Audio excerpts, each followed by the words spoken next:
Maido! Hi there, Japan fans. Today's show, we're going to talk about dimensions in persuasion.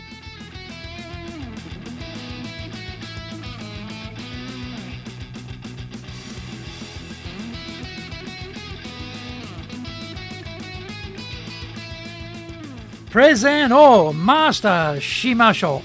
This is the 7th year of the Presentation Japan Series podcast, and we are beaming around the world to you from sunny Minato-ku in Tokyo. And I'm your host, Dr. Greg Story, Dale Carnegie Tokyo franchise owner, the president of Dale Carnegie Tokyo Training, and 3-time best-selling author of Japan Sales Mastery, which is Zaegyo in Japanese, Japan Business Mastery, and Japan Presentations Mastery, plus Stop Wasting Money on Training, which in Japanese is Training de okane o muda ni suru no wa yamimashou, and all are available on Amazon. Through this podcast, I want to help you to become a better speaker, to be 1. Clear, 2. Confident, 3. Persuasive, and 4. Highly influential with those around you. Don't forget to subscribe and share this podcast with your family, friends, and colleagues.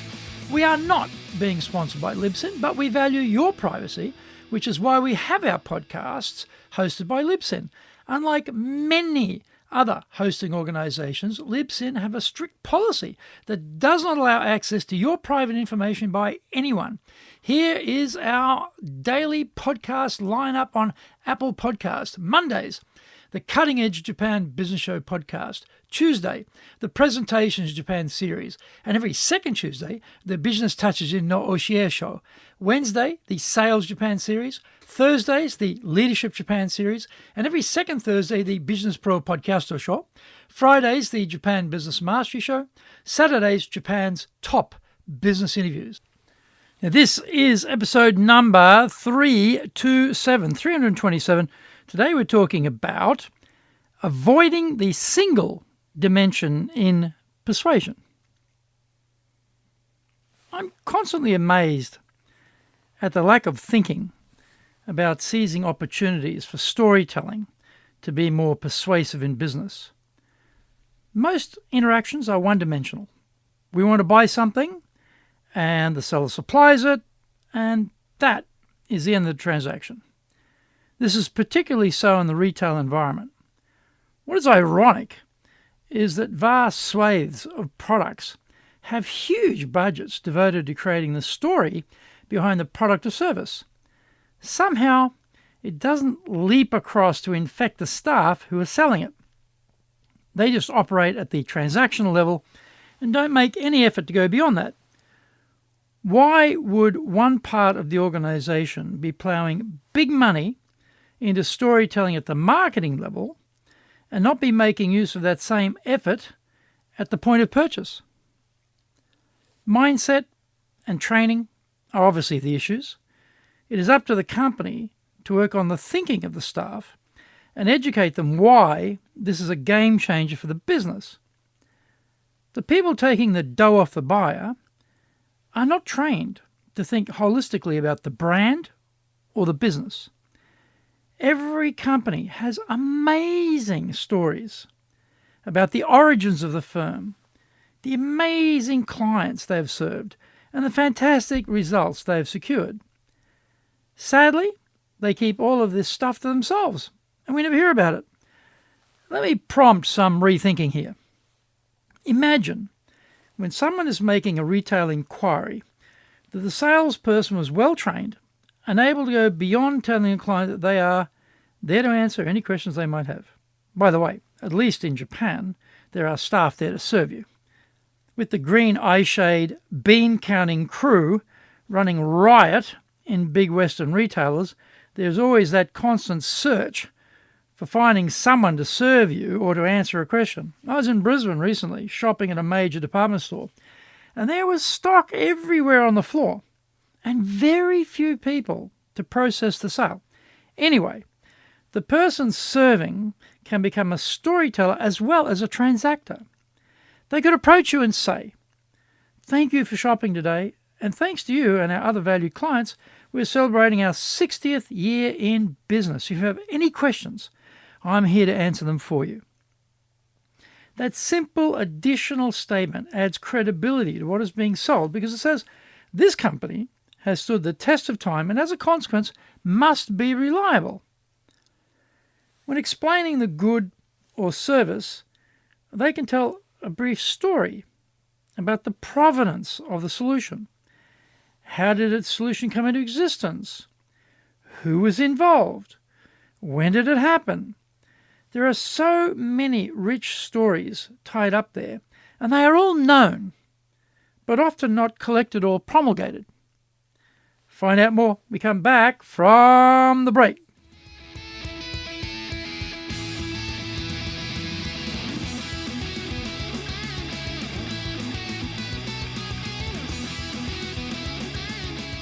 Today's show is brought to you by our public courses, but we also are doing custom in-house programs. We do them in both Japanese and English. We do them in our super safe classroom and live online. On the 13th of February, we'll have two programs. We'll have our Dale Carnegie course and also our Leadership Training for Managers course. And also on the 25th of February, we'll also have another version of the Dale Carnegie course. Now, this Dale Carnegie course is our flagship course. Only we have it. Lots of people have sales training, presentations training, leadership training, but they don't have this. And they don't have this because it's very unique to Dale Carnegie, the man and the training company, because this is where he started. This is what he developed in the early days, in the 20s. And it really came to great global attention when his book, How to Win Friends and Influence People, was published in 1936. It just became a global, viral best hit. And he really introduced some concepts around particularly people skills, communication skills, leadership skills, stress management skills. And the process of the training really helps people to go beyond their limitations and to really push the boundaries of what they're capable of and have their mindset to want to do that. So it's a very, very powerful program. On the 13th, also have Leadership Training for Managers course. This is the real toolbox for practical leadership. We aren't doing much theory here at Dale Carnegie. We're doing practical stuff. Dale Carnegie got paid per evening when he first started, and he learned very quickly. If he wasn't providing extremely practical, immediately applicable content, people didn't come back. He didn't get paid. So he got down to the nuts and bolts of what things really work, what things you can apply straight away, immediately in the training and then after the training. On the 14th of February, we're doing our Winning with Relationship Selling program. If you think about it, there are probably very few B2B organizations anyway who are doing transactional business. There are still, but not that many. Most of us are doing lifetime value of the customer concepts, repeat order concepts. I mean, this applies in retail too, but particularly in B2B. Now, how do you get salespeople to get to that point where they're the trusted advisor who is getting the repeat business and therefore enjoying the benefits of the lifetime value of the buyer? Well, this is the program that gets you there. This Winning with Relationship Selling is the key word there is relationship. If the relationship is established and strong, then a lot of good things flow from that. On the 4th of March, we'll be doing another Dale Carnegie course as well. And on the 6th of March, we'll be doing our High Impact Presentations program. Love this program. This is where main modules are delivered over 2 days. We take people from 0 to 100, from 0 to hero in 2 days. It is phenomenal. The reason for that is very simple. Absolutely unbelievable amount of one-on-one coaching in this course. There are 2 instructors. Everything is video. The feedback is phenomenal. The coaching is phenomenal. The progress is so rapid, so deep, so tremendously valuable. We all need this training. I mean, I wish I'd had this training when I was much, much younger, maybe in my 20s. I'm sure my career arc would have been totally different. We get it eventually, or we don't get anywhere in our careers. So if you want to be in the persuasion business, and trust me, we are all in the persuasion business, this is the program you need. High impact presentations.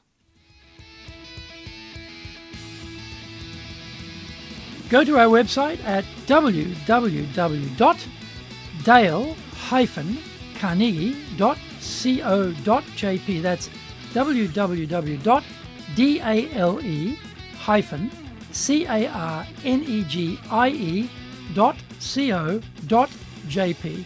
Lots and lots of value there for you. To do better in Japan, email me at greg.story@dalecarnegie.com. If you like learning by watching video, then we have nearly 2,000 there for you at Tokyo, Japan, Dale Carnegie TV on YouTube.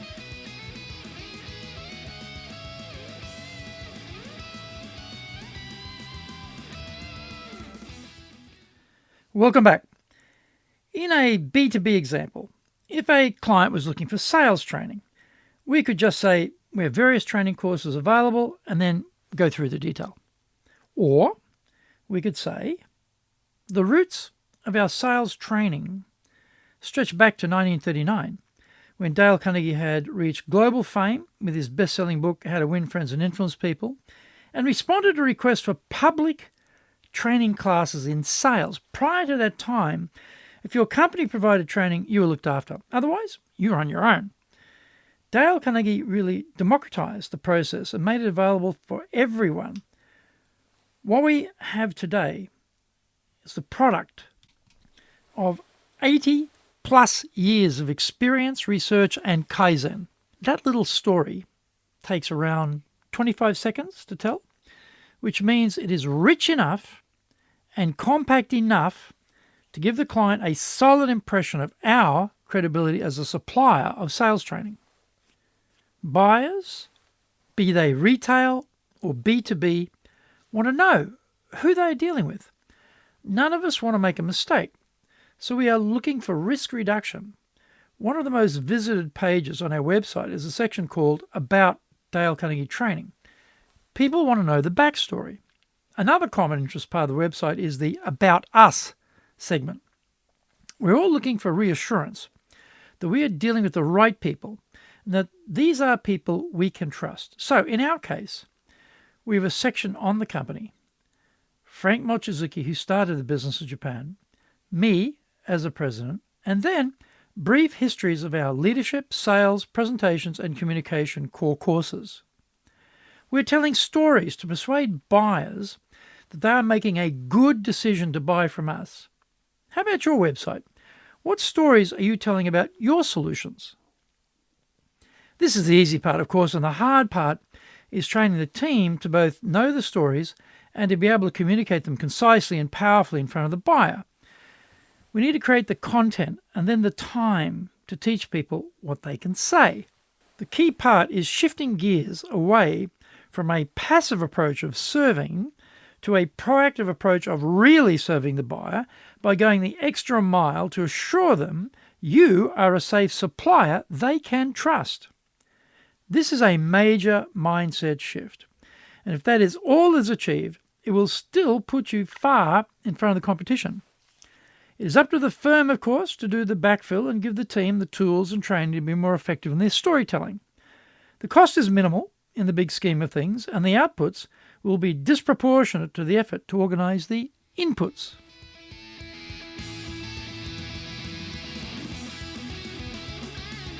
Did you get value from today's show? If you did, then share the love around with your family, friends, and colleagues. Don't forget to subscribe and share this podcast.